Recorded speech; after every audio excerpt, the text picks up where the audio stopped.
This story is called Corduroy.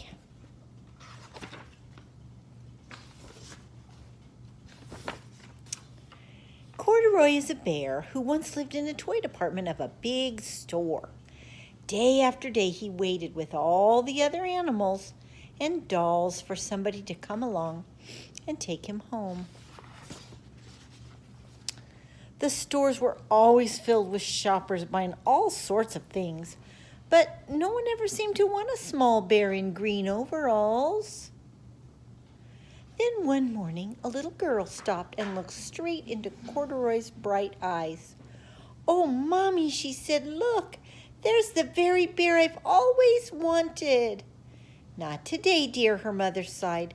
"I've spent too much already. Besides, he doesn't look new. He's lost the button to one of his shoulder straps." Corduroy watched them sadly as they walked away. "I didn't know I'd lost a button," he said to himself. "Tonight I'll go and see if I can find it."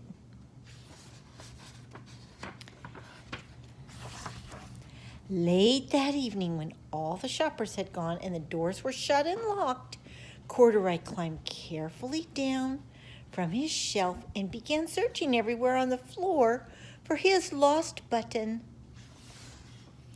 Suddenly, he felt the floor moving under him.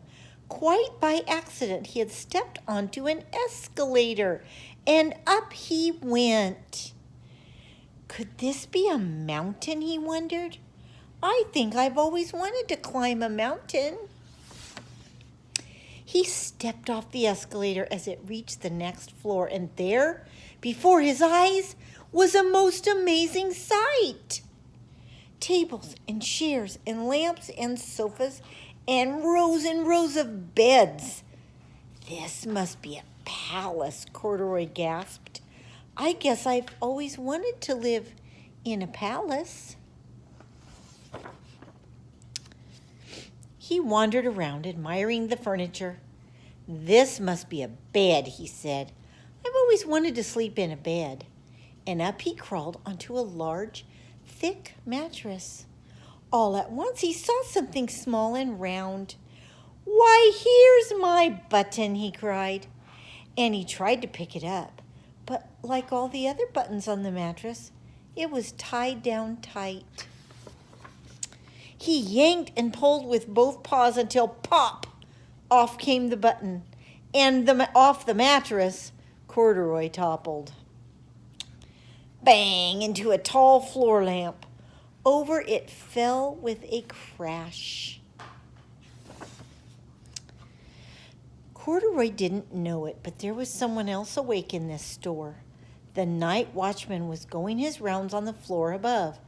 When he heard the crash, he came dashing down the escalator. "Now, who in the world did that?" he exclaimed. "Somebody must be hiding around here." He flashed his light under and over sofas and beds until he came to the biggest bed of all, and there he saw two fuzzy brown ears sticking up from under the cover. "Hello," he said. "How did you get upstairs?" The watchman tucked Corduroy under his arm and carried him down the escalator and set him on the shelf in the toy department with the other animals and dolls. Corduroy was just waking up when the first customers came into the store in the morning, and there, looking at him with a wide, warm smile, was the same little girl he'd seen only the day before. "I'm Lisa," she said, "and you're going to be my very own bear. Last night I counted what I've saved in my piggy bank, and my mother said I could bring you home." "Shall I put him in a box for you?" the saleslady asked. "Oh, no, thank you," Lisa answered, and she carried Corduroy home in her arms.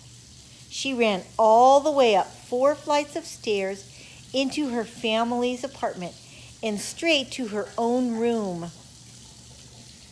Corduroy blinked.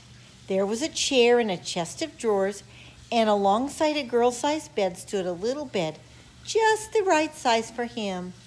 The room was small, nothing like that enormous palace in the department store.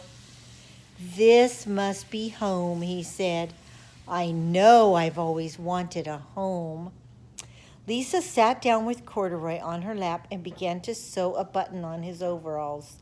"I like you the way you are," she said, "but you'll be more comfortable with your shoulder strap fastened." "You must be a friend," said Corduroy. "I've always wanted a friend." "Me too," said Lisa, and gave him a big hug.